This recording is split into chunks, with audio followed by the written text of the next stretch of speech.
So is that believable at all? My Nelson's Greenbrier Distillery whiskey. Can't drink in the middle of the day. I got a lot of work to do. I need to talk to you people. And then I need to work on a Hall of Fame coach contributor committee presentation for Buddy Parker. And then I need to look at the Bears a little bit. Then I need to squeeze in a nap because I had a 4:30 wake-up call to do Robbie and Rex Road today on 102.5 The Game. And then who knows? Maybe some TV watching. See what the Yankees are up to tonight. Welcome in. Good to see you. A lot going on before the Titans fly to Chicago later this afternoon. I can't believe that I'm not going, not because of the game tomorrow. Preseason games really play largely the same on TV as they do in the press box and in the locker room, at least in my experience. But I've got Springsteen at Wrigley tonight, night 2 of his second leg of North America. Would be very cool to go to Wrigley to see the boss. But I've been to 3 shows on this tour in arenas, and so I can't pretend to like feel like I'm missing out. I'd love to go. Joe Rexroad's going tonight. Promised to send me word of how it's going. He's not seen him before, so he's very lucky, and I'll live vicariously through him. Do me a favor, if you're on YouTube, like this. If you're on Twitter, retweet it. Let's get the crowd to grow a little bit, and see you in here. Good afternoon, Eric Trey. I'm glad you like the thumbnail. I've had that bottle on my desk for a while for show, so I figured I would put it to use. But I'm more likely drinking this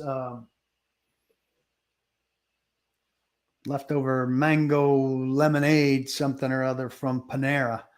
So retweet, like, et cetera, and let's chat it up. What do you have on your mind at this stage of training camp and heading into the Bears game tomorrow? I'm really top of my mind is what's going on at kicker. Trey Wolf's got a bigger leg than Caleb Shudak. To me, if they do equally well in these 3 games where it's hard for the Titans to manipulate getting kicks and getting distant kicks for these guys, you want to do the best that you can. But if you feel the same about the 2 of them coming out of these 3 games, Wolf seems to have, doesn't seem to have. Wolf has a bigger leg. Yesterday at practice, at the end of their field goal periods, they each attempted a 64-yard field goal, but they weren't really trying to hit that field goal. Treylon Burks was lined up in the end zone. So this is like an end of half or end of game scenario where the other team's trying a desperation field goal that's coming up short, and they're working on having somebody bring that out, kind of Auburn's kick 6 against Alabama. I would have liked to have seen them actually try to make it and Burks try to field it if it came up short. Wolf maybe has the leg to try to get it there. I don't think Shudak does have the distance to get it there. Stephen Jordan asking about the wide receivers. Burks, Hopkins, Phillips, Moore, Westbrook-Ikhine, to me, are locked in. Westbrook-Ikhine has been having a tough time, but I still think in terms of depth, if one of those top guys goes down, he's the 4th outside guy to me and the 2nd slot. After that, I don't think Racey McMath's been doing himself any favors.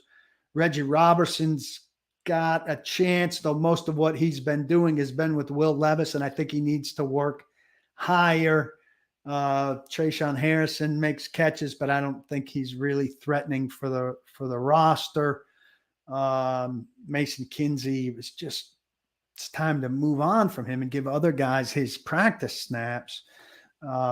So I don't know if it's 5 or 6. Jabari, I think if NWI is gone, I mean, maybe they could think, well, he's not going to get picked up, but I think he would get picked up. who's making it in his place. The guy who's making it in his place is not as game ready as NWI is for sure. Kent's coming to practice for the first time. Just make sure you know what field they're on.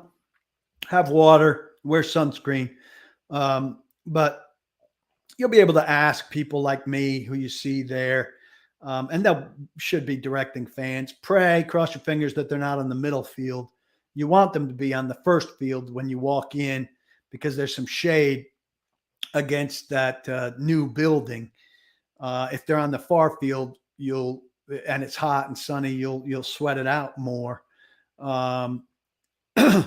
Keep an eye on Vrabel during the early stuff, during special teams and the individual period when specific position groups are working out. It's fun to see where he goes, but you'll have the best view of the receivers who work out like right in the middle of the field that the fans are closest to. You'll want to watch them. Maybe the tight ends who are at one end, maybe the running backs who are at the other end. You'll have the least good view of the linemen, of the inside linebackers, of the outside linebackers. Say hello if you can. Say hello. Josh, it's about the quarterbacks and the kickers to me tomorrow. I think it's no surprise. Will Levis is going to be the starter in this game. I'm virtually certain. You got these two guys, and he's the quarterback too right now, and he's got some seniority. And so, it makes sense for him to start. How they distribute it, if they bounce them back and forth, they've done a little bit of that. But that to me, a guy cools down a little bit, then he's got to heat back up. The potential for a strain there seems higher to me. I would think you see Willis and then Levis.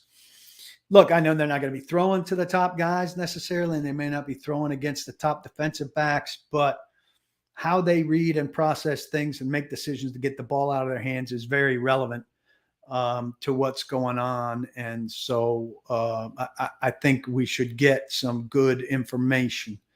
Outside of quarterbacks, I think those back-end receivers, you're not going to see Burks or Hopkins for sure. Phillips, maybe. But the guys after that, look at Chris Moore, look at NWI, and then look at Roberson, Harrison, McMath for sure. Who am I forgetting here? Kinsey, Colton Dowell I've left out here, who I think is going to have a tough time making the roster. Kieris Jackson, these guys. Somebody's going to have a big game and stick out. He's going to make a lot of catches against threes, and we'll make too big a deal of it because it's what Nashville does with receivers, as desperate as the market's been for receivers for such a long time. But that's a position group that needs to sort itself out if there is going to be a wide receiver 6. Rooney, I think they're keeping 3 quarterbacks at this point. It wasn't a sure thing in the spring, but Malik has shown significant growth. Now we'll see how it translates tomorrow and in the next 2 preseason games, but I think it'd be hard for him now not to make the roster. The defense has been good, but let's not get carried away and make it an all-world defense. It's going against an offense that was, the last offense in the league last year, scoring-wise, one of the worst offenses in the league. I know a lot has been done to the offense, and it should be better, but it's still not a great offense. It's a terrible line. The receiver depth is poor. There's one tight end who's, good, but the rest of them are completely non-threatening. You can't really gauge it against the run in training camp, though we know it's a good run-stopping unit. Secondary depth is questionable at best. I forgot Holmes amongst the receivers, Gavin Holmes, who's listed like absolutely last. There's a lot still to be determined. I think the defense is good.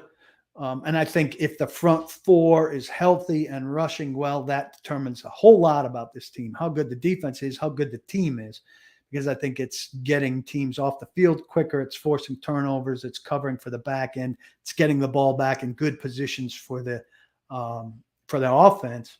and that changes the dynamic in a large way for everybody. So keep your eye on that for sure. Hit a retweet and a like on YouTube if you are there. Give me a second to get my bearings on here. Sorry, I had to flip screens. Why did the Titans let Jacob Copeland go? They needed a roster spot when they brought in somebody at a different position, and they thought he was the worst receiver of the group that they had. I mean, it's pretty simple. How did the Titans management sell this O-line struggle to Hopkins?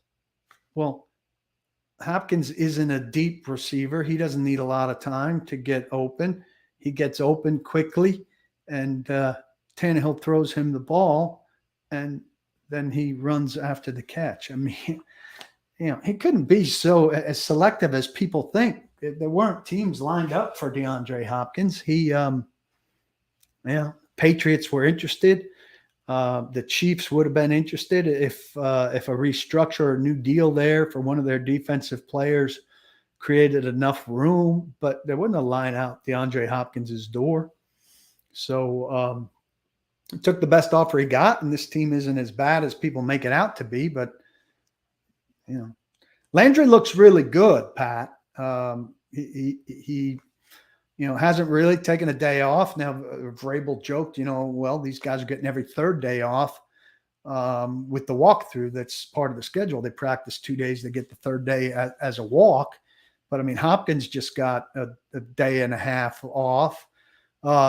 But the Titans generally are all practicing more than they have practiced before, than they practiced the last couple camps. So people are saying, well, they had a bad start against Arizona. They had a bad start against the Giants.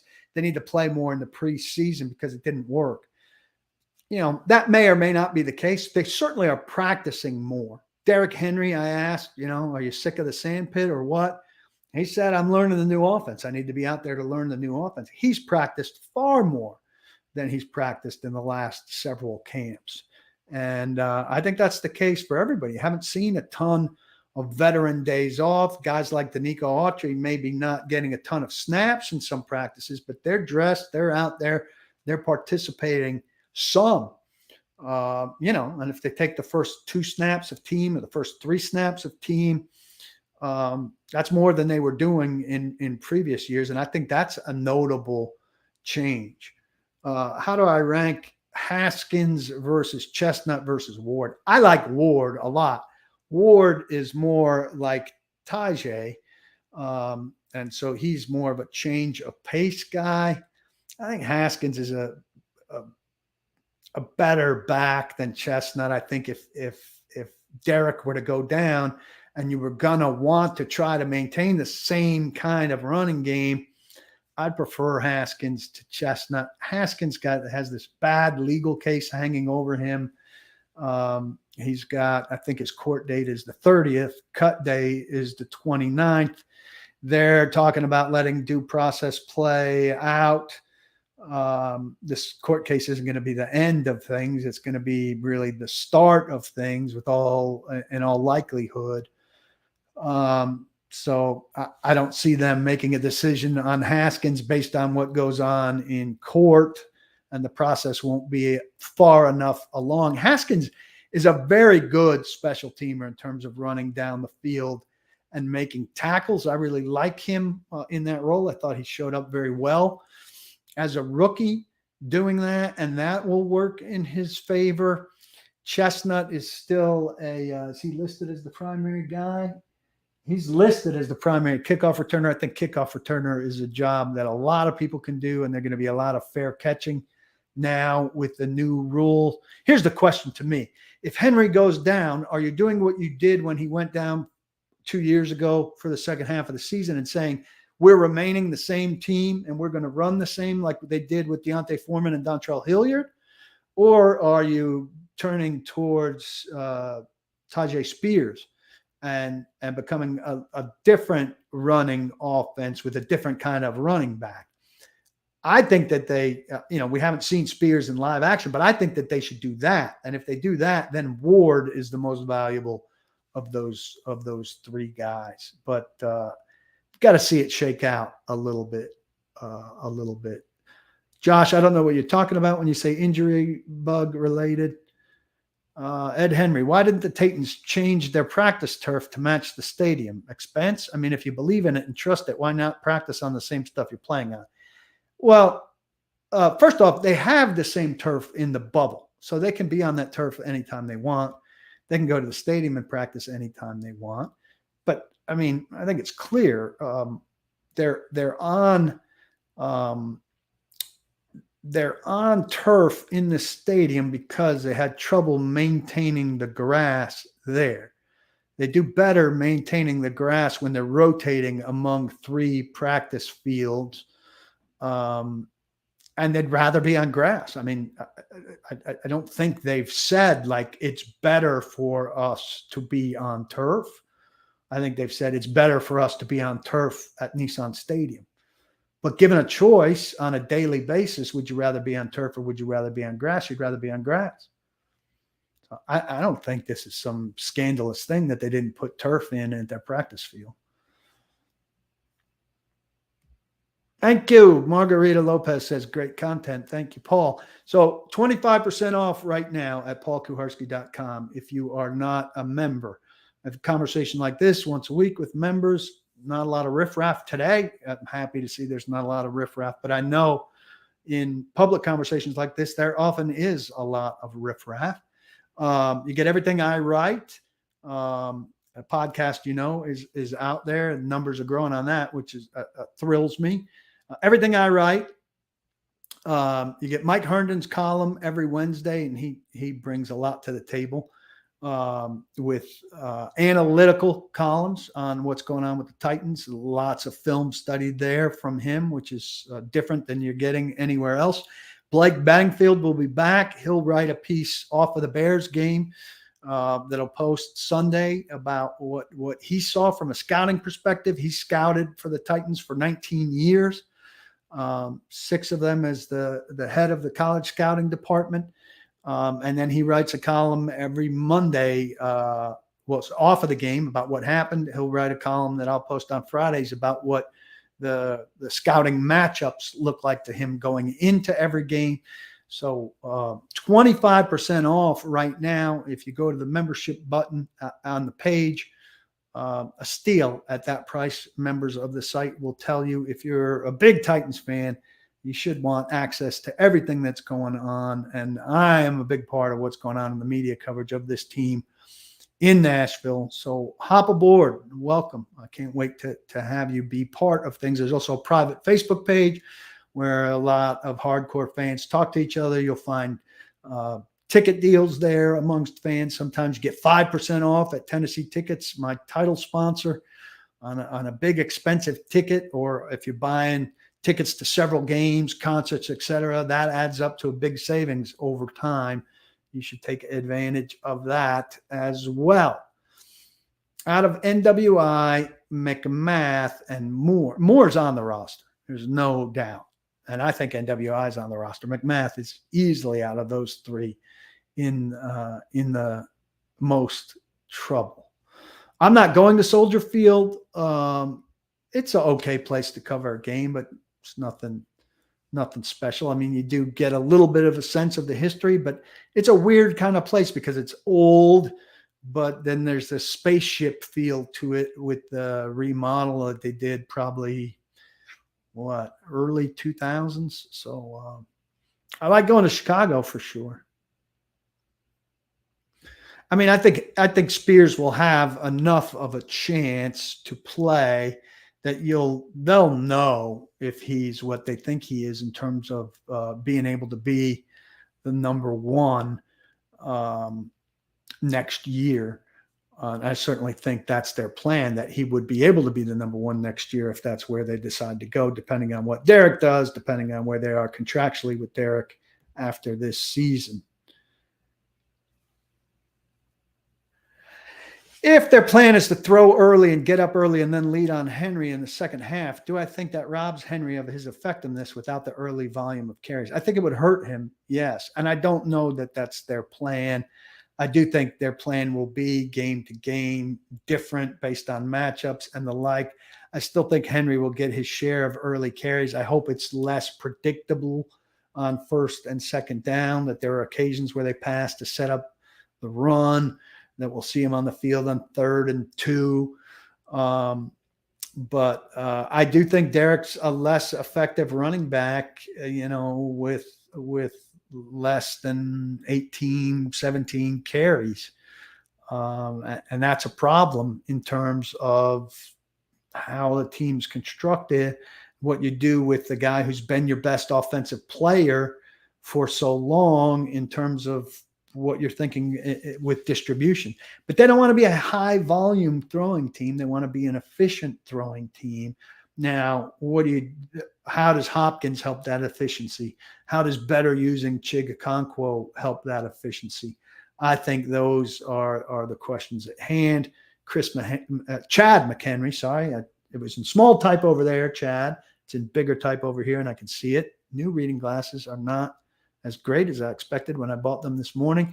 Says he's a day one subscriber, and it's the best Titans coverage by far. Sales pitch from him. Love from me to Chad. Rooney Glover likes the questions that I ask. I appreciate the love, guys. What have I noticed about the female coach that was brought in this year? She's an assistant coach on the outside linebackers, and I notice her as much as I noticed the 2 assistant offensive line coaches and quality control coaches. They're there helping the lead coach at a position. They don't do a lot of talking because the lead coach at the position during individual drills is doing the bulk of the talking. And so, we don't see these coaches at their peak moments.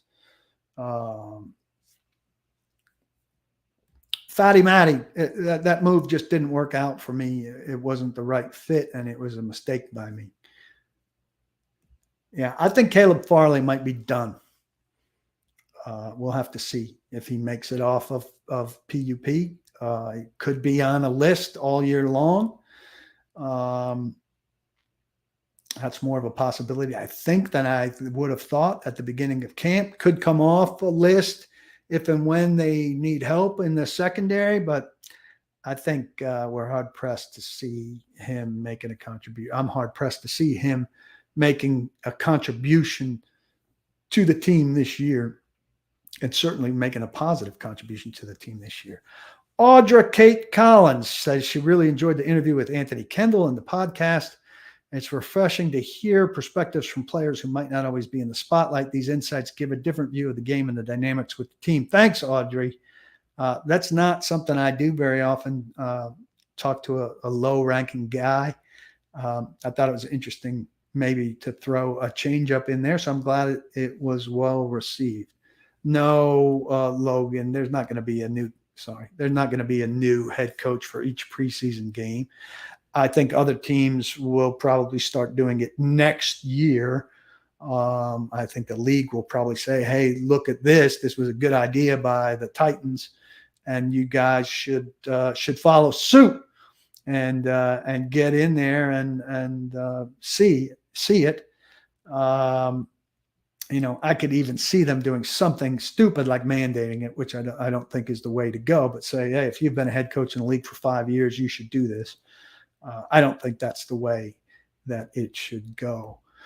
Do I get the sense the Titans view questions about analytics-specific examples the same as revealing upcoming game plans? Yeah, a little bit. I also think they don't have many analytics-specific examples yet.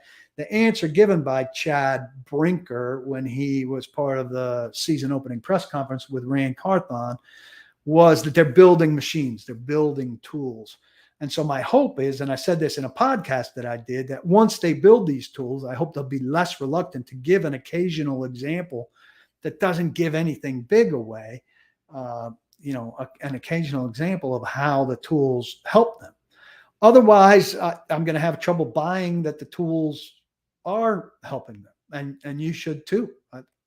I'm a Titans analytics skeptic until they show me that analytics are helping them. Now, I'm glad that they're taking a turn towards analytics, but also Mike Vrabel isn't big on analytics. He's big on what he and Stretch do.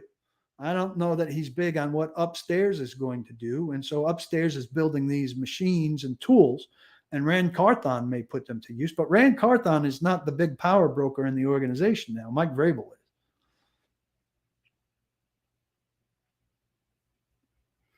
Jay, if you go to paulkuharsky.com, on your computer, there's a membership button in the stripe that goes across. If you're on your phone or iPad, there's a square that's got 3 or 4 lines. And if you hit that square, one of the options that will come up is that membership button. If you have any problems there, pkuharsky@gmail.com. Anybody's invited to email me at any time about anything, especially membership, pkuharsky@gmail.com. Keon hopes that Robertson and Harrison put on a show. I mean, they're definitely not both going to be on the team. I think Harrison is destined for the practice squad. Ed Henry says he used my math teacher joke on his kids and it went over well. So the joke I used, so if you haven't listened to the podcast, you need to go listen to the podcast. It's called the Paul Kuharsky Podcast. It's on YouTube as well as on all your podcast platforms, but I'll steal my own joke. I was looking for a joke because Sean Murphy Bunting told me I should tell Anthony Kendall, who's a soft-spoken undrafted rookie out of Baldwin Wallace, a joke to soften him up when I was having him as a guest for a short time on the podcast. I said, loosen him up with a joke, get him laugh and break the ice. So the joke I told him was, how do you get 100 math teachers in a room that only fits 99? You carry the one. So I guess it is a dad joke. Look, I'm a dad.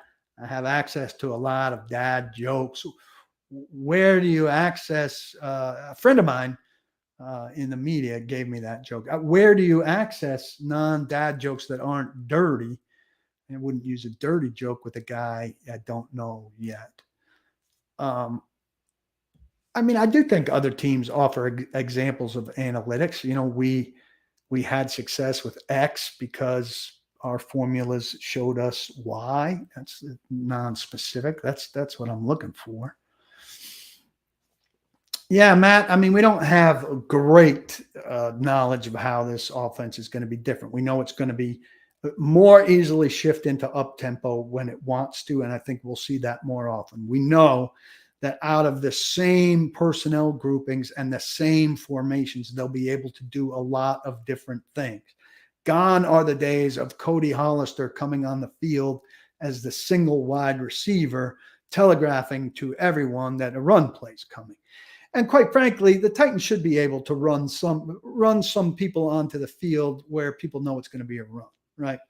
On 2nd and 2, sometimes they're going to take a shot, but oftentimes they're going to hand the ball to Derrick Henry, and they should be able to line up and say, hey, our big back is going to be able to run into your loaded box and gain a first down. Though with this offensive line, we don't know exactly how good they will be at doing that. Once upon a time with Lewan and Saffold and Ben Jones, they could get 2 yards on a run when they had to the vast majority of the time. I would hope they could get back to a place where they could do that. But it was ridiculous that Cody Hollister was the lone wide out on a 1 wide receiver formation where you knew that he was not an option in the passing game because he wasn't a good receiver. And so that was a chance for the receivers to get a rest while they ran a running play. They should be less predictable with stuff like that. Those are the major changes to the offense that we know about. Tank Dell, yeah, big start. Who's been better, Levis or Willis? I mean, it has been closer than most everyone would have expected based on Levis's stock coming in and based on the improvements that Willis has made based on where he was last year, which was not in a good place. Now, a few people are coming at me on Twitter because Willis is better and making it like, well, I kept receipts last year when you were talking about him. There's a mistake, a logical fallacy that some people have, that they think because Malik Willis is better now, that somehow makes him better last year when he sucked. He was terrible last year.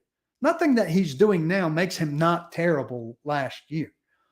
But he's doing significantly better this year than he was doing last year. I think that Will Levis is passing him now because of the work that he's doing in 2-minute, though Malik has had some good 2-minute, like he had that ridiculous delay of game earlier this week when with 8 seconds on the play clock, Vrabel screams, "Gotta go, Malik, gotta go, Malik." And Malik is standing there showing no sense of urgency whatsoever.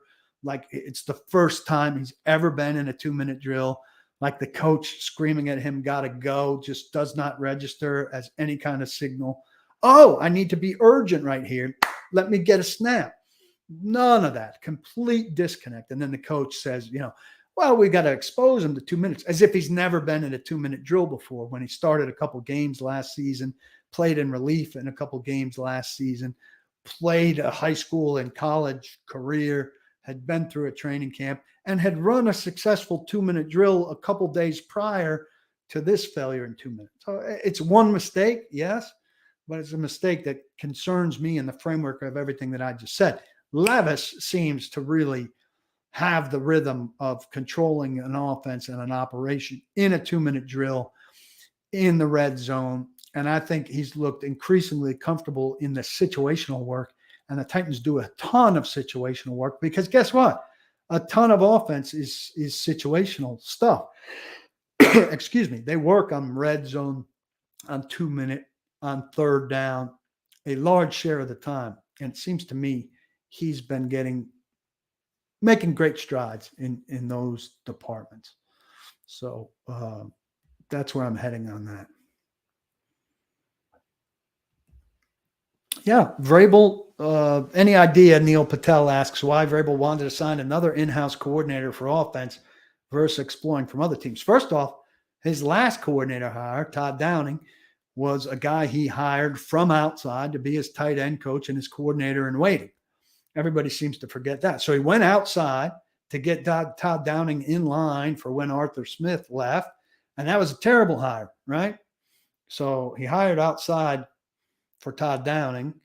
Now, I would have liked a broader search and all of that. But what Mike Vrabel does is hires people that he thinks are good and brings them up through his coaching staff. He did it with Haas, who's now the offensive line coach, who worked under Keith Carter. He did it with Ryan Crow, who was an assistant defensive coach, who advanced as Shane Bowen became the defensive coordinator, and he took over. Crow took over outside linebackers. There's a lot of that has taken place on this staff. Ryan Crow looks to me to be a good position coach, but you know what Ryan Crow has? Very good players. This year he's got Arden Key and he's got Harold Landry back from the torn ACL. You'll find that there's an incredible correlation between good position coaches and good players. Tony Dews is a very good position coach. Also coached Derrick Henry for his 5 years as the running backs coach. And now he's the tight end coach, and he's going to coach Chig. And he's probably going to be a good position coach unless Chig gets hurt. And then he's going to be coaching 3 guys who are nowhere near as good at Chig. And we'll say, whoa, maybe Tony Dews isn't as good as we thought. Just the way it tends to work. So talking coordinator, Tim Kelly, was part of some creative things that worked well in Houston with both Deshaun Watson and Davis Mills. And, the things that he said and talked about, and it sounds like they're doing, sound good, and we need to see what he does. But the reason Mike Vrabel promoted him instead of hiring somebody from outside is because he tends to bring people along in the organization. Next year, who is in Nashville? Logan Grady asks, out of Tannehill, Henry, and Hopkins. I don't think Ryan Tannehill will be back. I think Henry is utterly dependent on both his performance and Tyjae Spears' performance this year. And Hopkins, I don't know. I think likely back. Gary says, there's been very little talk about Spears. How's he looked in camp? And do you think they're planning to incorporate some plays specifically for him? Yeah, they're going to incorporate. I mean, this was Tim Kelly's answer to that question a good while ago. They're planning to incorporate plays for everybody. So you're an offensive skill player. I'm going to get you on the field and do something that plays to your strength. I do think that Spears is probably not catching as many balls as a lot of people envision. And I think the 4 leading receivers on this team need to be Hopkins, Burks, Chiggs, and Phillips in that order, probably. But, we'll take it as we see it. I think Spears and the way he lines up are going to be very important things for this team, and that he will make some big plays in the passing game. The players make the coach. The coaches generally don't make the players, says Fatty Matty. Look at all the coordinators that have crashed and burned with bad teams. That's true. That's largely true. But, Terrence Mitchell and Andrews last year, that was not players making the coach. That was Mike Vrabel in coaching up with his staff some middling players and getting serviceable play out of them while they broke out to a 7-3 record. And he's done that with a lot of guys. So, yes, your star players, your highest paid players need to play well and make you look good. But then further down the roster, you need to be able to coach up guys and scheme in a way that you can maximize what they can give you and be effective with that. And that's a big part of coaching in the NFL. And the Titans are in a very, very good spot because Mike Vrabel is very, very good at that. Mark Hankins says Sylvester Croom was thought of as a fantastic running back coach because of who he coached. And I don't disagree. I don't disagree with that assessment at all. Jason asks, if the Titans are struggling this year and aren't contending, could we see Levis take over and Ryan Tannehill traded? Very rare to see a quarterback traded during the season. There's a football-baseball comparison. A baseball player gets traded, a pitcher, position player, he's playing the exact same thing for his new team as he was playing yesterday for his old team. Quarterback gets traded. He's got a whole new system to learn. It's very difficult. I would not anticipate that's the direction things go. If they're struggling this year and not contending, you could see Levis later. I don't think it's likely that it goes that direction. I think the concern would be more Tannehill getting hurt. But if Ryan Tannehill ends up not playing, he'll be on the Titans bench or in the Titans training room. I don't think he'd wind up on another team. Not impossible, particularly if a great contending team suffers a devastating quarterback injury. You could see it go that direction, but I would say highly unlikely.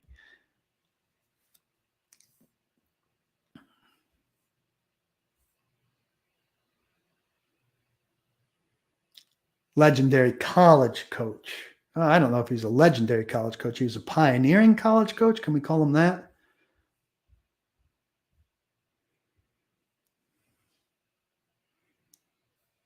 Talked about the kicking stuff earlier. No, you can't agree with that, Gary. You're saying from the outside, it appears Levis is already ahead of Willis on the depth chart. Would I agree? No, because he's practicing with the threes, not the twos. And the depth chart is about who you're practicing with. If the Titans are going to a number 2 quarterback right now in a regular season game, they would go with the guy who's practiced highest in the order, gotten a few more snaps, and has maybe gotten some snaps with some of the guys who are on the field at the top. Now, I think that flip needs to come soon, but it has not come yet. Fans, this is a great question. Logan says fans will overreact to which player the most tomorrow. I said on Robbie and Rex Road, where I've been subbing on 102.5 The Game here in Nashville, I picked 2. I think Reggie Roberson is a candidate to have a big game and a big receiver game. We know will people want to have a parade in Nashville on Sunday for a big preseason game from a wide receiver. And I think Chase Campbell will be on the field a lot and could rack up a bunch of tackles and make some plays on the defensive side. Those would be my two guesses in a little bit of a crapshoot, question. I think I don't think Levin is a serious injury, but that's about all I can say there. I really have no feel for Alize Mack and his injury. Yeah, Adam, you'll want to watch this from the top. It's been quite good. I appreciate everybody for coming. I know there'll be a lot of rewatches. I'll go a little bit longer, so if you want to retweet, and if you're watching on YouTube, be sure to hit the thumb. My YouTube audience is growing, and it's partly because of you liking, subscribing, and commenting. So please do all of that. The new offensive line is the biggest problem on the team, Tremaine. It's got its moments where it looks good, but it's got a lot of moments where it is not good. It's going against a good defensive front, obviously, but the Titans are going to face a lot of good defensive fronts along the way as well. And,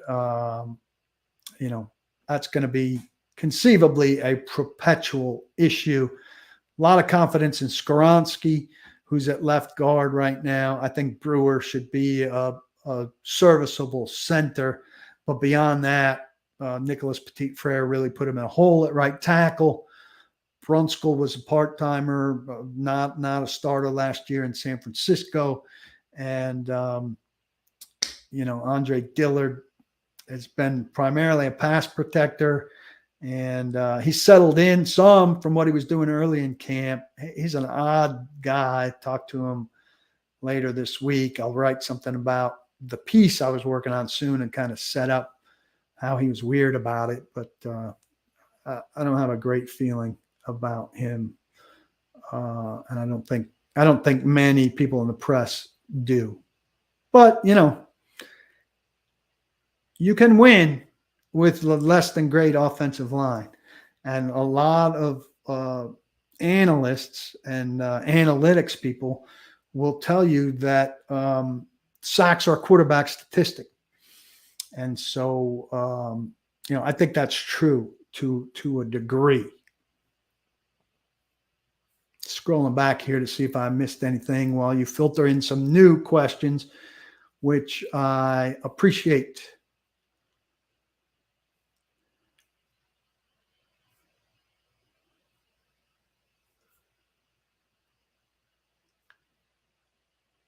I do not think Tank Dell is a Hall of Famer based on last night.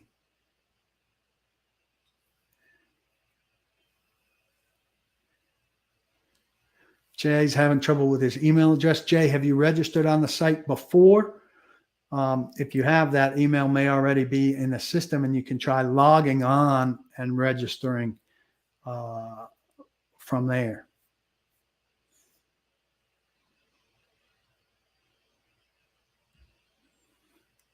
If the Titans had to win a game tomorrow without Tannehill, who do I think starts? I still think Willis would start.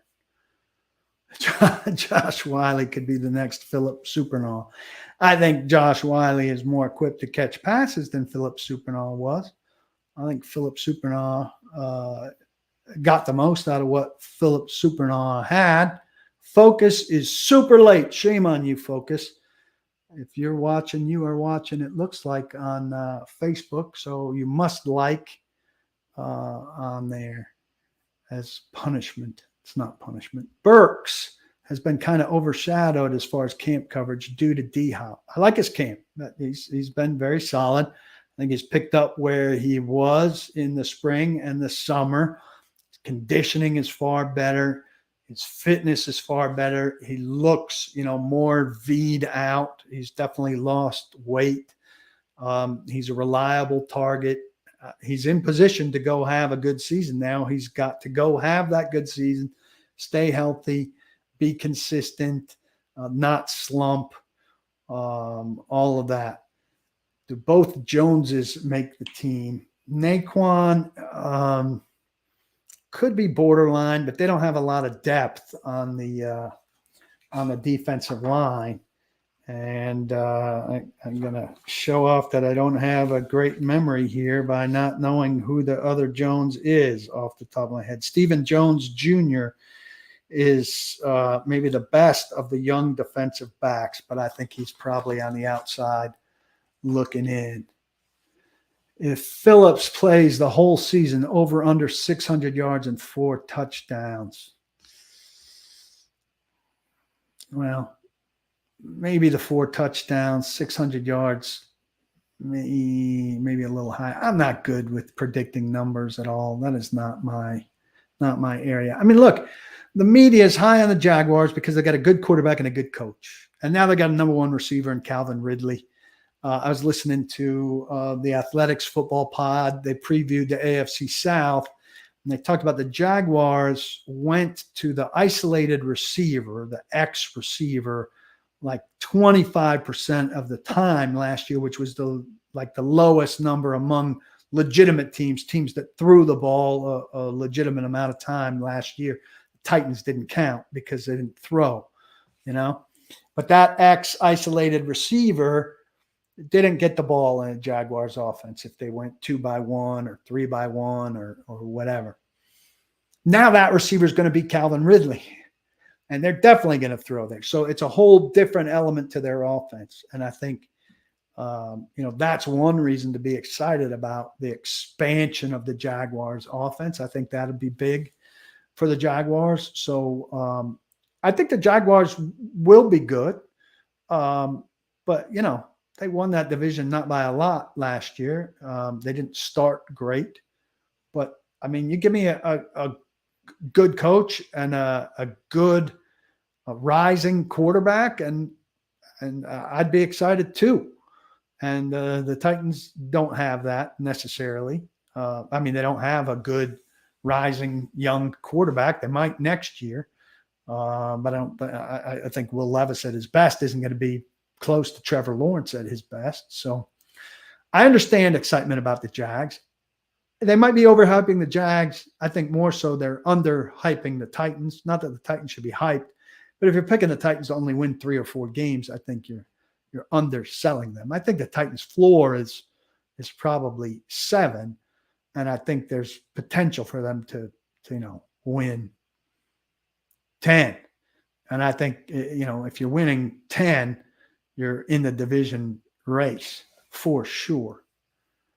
Yeah, I mean, is Gibbons over Rice due to being more knowledgeable of his assignments on D? Gibbons is a very heady player. I mean, it's just stereotype in full force, but Gibbons knows the defense and is in the right place all the time. And Rice is a see ball, go get ball linebacker, which can lead to some explosive tackles. But, he'll do that for 5 plays, be there, be ready to pop a guy or pop the guy. And on the 6th play, a tight end will have an angle on him where you like, why is he not better prepared to slow that guy down or, tackle him? And that play that should be a 6-yard gain that turns into a 26-yard gain, it is a big problem. And I've written that. I think it's a problem. Adam says he's not going to lie. He expects Calvin Ridley to make the Jaguars much, much better. I'm with you. Josh says he's curious to watch Peavy tomorrow night. Got some Vrabel praise recently. Look, he's an offseason MVP. The offseason MVPs are usually obvious or guys that the Titans really need to be good in the coming season. And Peavy, it was neither of those. So that Peavy won an offseason MVP award is significant. And you haven't heard a lot about Naquan Jones this camp or this offseason, except for the fact that he got that bigger tender number, $4 million salary, $4 million plus, as opposed to the $2 million. And he's a good run stuffing nose tackle. The Titans, every time I look up, the Titans are nickel. They play so much nickel. So it'd be interesting to see how much base there is. Certainly, Teair Tart's going to get his chances. Terrell Williams talks about him as having increased his pass rush abilities and says we'll find room for additional pass rushers beyond the top 4 guys. So he's an interesting guy to watch for. Yeah, Adam, I not only see a path where Moore and NWI make the roster, I think they both make the roster. I think NWI is the 4th outside wide receiver and the 2nd slot wide receiver right now. And despite the fact that he's having a bout with bad hands right now, I think he's safely on the team. So I don't I don't see him chasing down anybody who's in front of him, but I don't see anybody behind him who's chasing him down in terms of a roster spot. So, I think he'd be, he should be upset with himself for the way he's performing, but I don't know that he's looking over his shoulder sweating. Do I have any thoughts on the new offensive line coach versus Carter? It seemed like Carter wasn't loved at the end. Carter wasn't loved at the end. I don't think players need to love their position coach to have success. There've been plenty of hard-ass position coaches. I mean, people loved Jim Washburn once they understood how much he could help their game, but they didn't love Jim Washburn at the beginning when he was a hard-ass. Ask Kevin Carter what he thought of Jim Washburn when he arrived in Tennessee. He hated him, scared of him, or thought he was crazy with his approach, which he was crazy with his approach. But I think, Haas, they call him, seems well-liked. We're going to find out more about how he teaches and what he gets out of his guys as we see games with meaning and guys perform against, full-speed opponents who've got, the ability to go hit the quarterback. So, we can't have too much of a read on him or his people quite yet.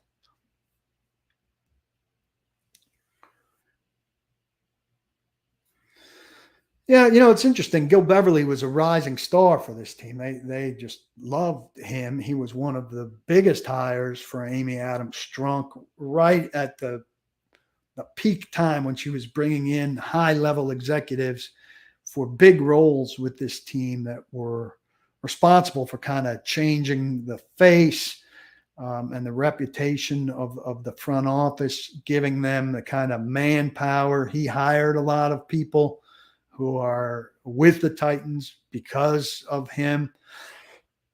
Excuse me. I haven't been able to get any information on what caused the falling out that led to his dismissal. He was very forward-facing, especially when he was kind of for a while, he was over all of PR. Then he was over corporate PR. Ultimately, that wasn't part of the title that he had most recently. But, as people are let go by the Titans, sometimes I probably make too much of it. It's just, they're just another corporation and people are let go by corporations all the time. Sometimes it just doesn't gel. Sometimes people do something that leads to their ouster. It's not life-ending. They go on to get other jobs. The team replaces them, whatever. But when he's a forward-facing guy who the team really pumped up, talked about as being a key person to many of their initiatives, and then all of a sudden he's gone, it is curious. It makes me curious. I said on the radio this morning, it's the kind of move that 3 years from now, I'll be having a casual conversation with somebody and they'll reveal something about why it happened. But it's unlikely I find out that information now. Best way to get to me is really via Twitter, either tweeting me at Paul Kuharsky NFL or DMing me. But you can also email me at pkuharsky@gmail.com.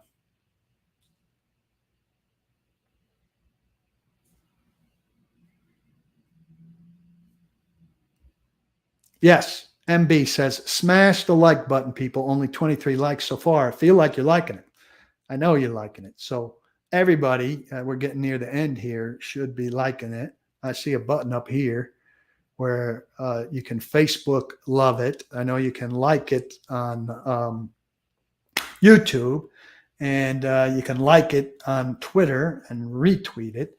So get going. Cheshire Cat is full of one-liners in here. I'm hearing not good things about Farley's future with the franchise. So whether he's activated or not, I think they can keep him where he is and not spend a roster spot on him. I wouldn't be surprised if that's the route, Adam, that they take.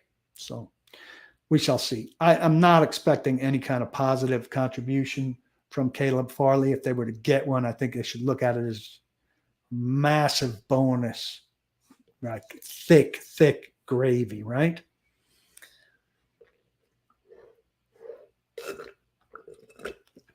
Jeff Johnson says the Jags only won the division last year because of the Titans' lack of having a starting quarterback available to play. You're the number 1 seed 2 years ago with a below-average roster and the most injuries ever in a single season. We'll win the division this year. Jeff, last year played out how it played out. Teams get people hurt. The results are the results. Titans were a 7-win team last year. If you go look at the standings, I've got the book over here, the league's year in review book. The standings column has the Titans second place out of the playoffs. Doesn't say any of this stuff you right there. Just got a 7 in the win column. It's got the Jaguars above them going to the playoffs. Nobody looking back on the 2022 NFL season is going to care about all that stuff. Mike Vrabel would tell you the same exact thing.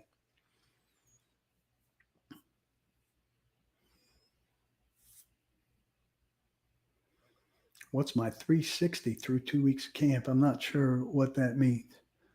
My 360 view. I mean, I think they look pretty good, but I think it's dangerous to judge a team how it looks practicing against itself for the better part of 2 weeks. So I think that's it. I think, Logan, the judgment's been made on Farley, probably. Injury prone, doesn't get it, not a good player. I don't know that it has to do with his work ethic. I mean, he was healthy last year. They were struggling in the secondary, and he was playing special teams. So, I mean, I think that tells you a whole lot.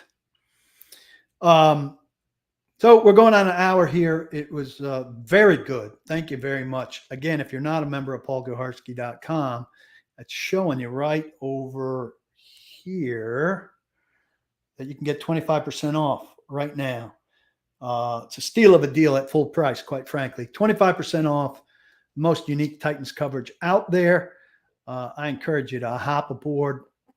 If you don't like it, you can reach out to me and tell me it sucks, and I'll arrange a refund. That's the kind of money back guaranteed that I'll give you. Soft tissue injuries, not a narrative, DeMarcus. That's a good thing. I'm not surprised. It's not a story now, but I wouldn't have been surprised if it was a story now. Let's put it that way. Monday and Tuesday, my last 2 days on Robbie and Rex Road, filling in for Robbie, who on Wednesday will leave his newborn daughter at home and return to work. So catch me on there. Let the game know if you're enjoying me on there. Maybe it'll lead to some more time for me with that show or with that station. I'd appreciate your help there.